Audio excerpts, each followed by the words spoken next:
Hi hello welcome to AK delight. ಎಲ್ಲರಿಗೂ ನಮಸ್ಕಾರ. ನಾನು ನಿಮ್ಮ ಅಕ್ಷತಾ. ಇವತ್ತು ನಾನು ಸಂಜೆಗೊಂದು ರುಚಿಕರವಾದಂತಹ ಸ್ನ್ಯಾಕ್ಸ್ ರೆಸಿಪಿಯನ್ನು ನಿಮ್ಮ ಮುಂದೆ ತಂದಿದ್ದೇನೆ. ಬನ್ನಿ ಹಾಗಿದ್ರೆ ರುಚಿಕರವಾದಂತಹ ಆನಿಯನ್ ಪಕೋಡ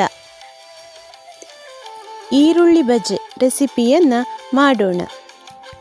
ಅದಕ್ಕೂ ಮೊದಲು ಯಾರೆಲ್ಲ ನಮ್ಮ ಚಾನೆಲ್ಗೆ ಸಬ್ಸ್ಕ್ರೈಬ್ ಆಗಲಿಲ್ಲೋ ಪ್ಲೀಸ್ ಸಬ್ಸ್ಕ್ರೈಬ್ ಆಗಿ.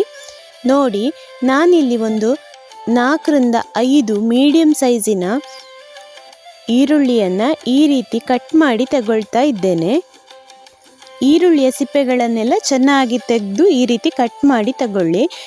ಇನ್ನಿದಕ್ಕೆ ಒಂದು ಸಣ್ಣ ತುಂಡು ಶುಂಠಿ, ಹಾಗೆ ಒಂದು ಹಸಿಮೆಣಸು, ಒಂದು 10 ಕರಿಬೇವಿನ ಸೊಪ್ಪು ಇಷ್ಟನ್ನು ಸಣ್ಣಗೆ ಕಟ್ ಮಾಡಿ ಹಾಕಿಕೊಳ್ಳಿ. ನಿಮಗೆ ಸ್ವಲ್ಪ ಜಾಸ್ತಿ ಬೇಕು ಅಂತಿದ್ರೆ ಜಾಸ್ತಿ ಹಾಕಿಕೊಳ್ಳಿ.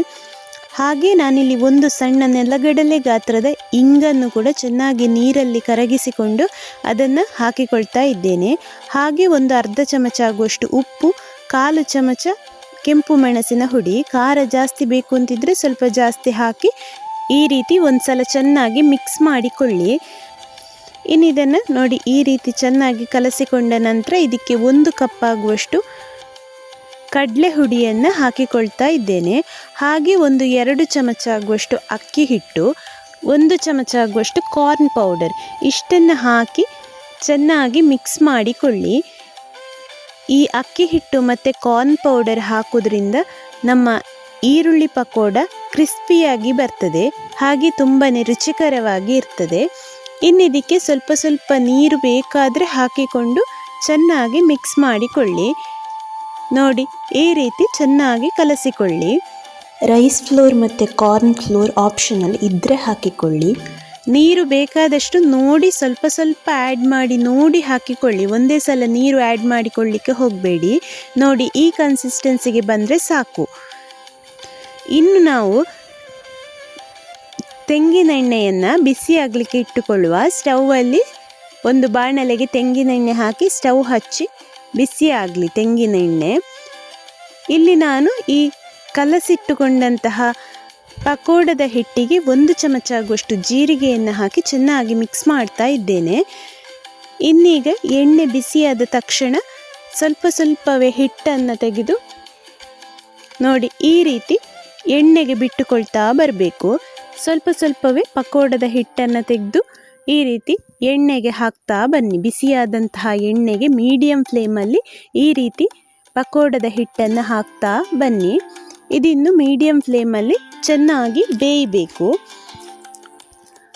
ನೀವು ಈ ಆನಿಯನ್ ಪಕೋಡಕ್ಕೆ ಜೀರಿಗೆ ಹಾಕಿಕೊಳ್ಳೋದ್ರಿಂದ ಕೆಲವರಿಗೆಲ್ಲ ಈ ಪಕೋಡ ತಿಂದ ತಕ್ಷಣ ಹೊಟ್ಟೆ ಉಬ್ಬರ, ಗ್ಯಾಸ್ಟ್ರಿಕ್ ಎಲ್ಲ ಸಮಸ್ಯೆ ಆಗ್ತದೆ. ಅಂಥವರಿಗೆ ಈ ಜೀರಿಗೆ ಸ್ವಲ್ಪ ಮಟ್ಟಿಗೆ ಉಪಯೋಗಕ್ಕೆ ಬರ್ತದೆ. ನೋಡಿ, ಇನ್ನಿದನ್ನು ಈ ರೀತಿ ಚೆನ್ನಾಗಿ 2 ಸೈಡಲ್ಲೂ ಬೇಯಿಸಿಕೊಳ್ಳಿ.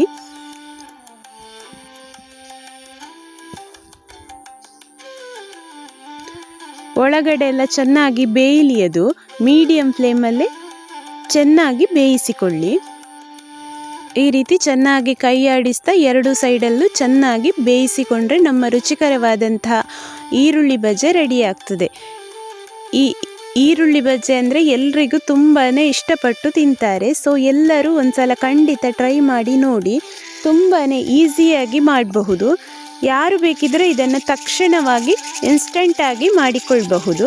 ಸೊ ಖಂಡಿತ ಎಲ್ಲರೂ ಒಂದ್ಸಲ ಟ್ರೈ ಮಾಡಿ ಹೇಗಾಗಿದೆ ಅಂತ ಕಮೆಂಟ್ ಬಾಕ್ಸಲ್ಲಿ ತಿಳಿಸಿ. ಈ ಪಕೋಡಕ್ಕೆ ಹಿಟ್ಟನ್ನು ಕಲಸಿಕೊಳ್ಳುವಾಗ ನಿಮಗೆ ಉಪ್ಪು, ಖಾರ ಎಲ್ಲ ಸ್ವಲ್ಪ ಜಾಸ್ತಿ ಬೇಕು ಅಂತಿದ್ರೆ ಜಾಸ್ತಿ ಆ್ಯಡ್ ಮಾಡಿಕೊಳ್ಬೋದು. ನಿಮ್ಮ ರುಚಿಗನುಗುಣವಾಗಿ ಉಪ್ಪು ಮತ್ತು ಖಾರವನ್ನು ಆ್ಯಡ್ ಮಾಡಿಕೊಳ್ಳಿ. ನೋಡಿ, ಇದೀಗ ಆಗಿದೆ. ಇನ್ನಿದನ್ನು ಒಂದು ಪ್ಲೇಟಲ್ಲಿ ಎತ್ತಿಟ್ಟುಕೊಳ್ತಾ ಇದ್ದೇನೆ.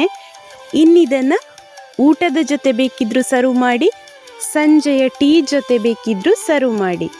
ಈ ಪಕೋಡಕ್ಕೆ ಬೇಕಾದಂತಹ ಇಂಗ್ರೀಡಿಯೆಂಟ್ಸನ್ನು ಡಿಸ್ಕ್ರಿಪ್ಷನ್ ಬಾಕ್ಸಲ್ಲಿ ಕೊಟ್ಟಿದ್ದೇನೆ. ಹಾಗಿದ್ದರೆ ಸ್ನೇಹಿತರೆ, ಈ ವಿಡಿಯೋ ನಿಮಗೆ ಇಷ್ಟ ಆಗಿದ್ದರೆ ಪ್ಲೀಸ್ ಒಂದು ಲೈಕ್ ಕೊಟ್ಟು ಶೇರ್ ಮಾಡಿ, ಸಬ್ಸ್ಕ್ರೈಬ್ ಮಾಡಿ, ಹಾಗೆ ಬೆಲ್ ಐಕಾನನ್ನು ಪ್ರೆಸ್ ಮಾಡಿ. ಮುಂದಿನ ವಿಡಿಯೋದೊಂದಿಗೆ ಸಿಗೋಣ. Thank you.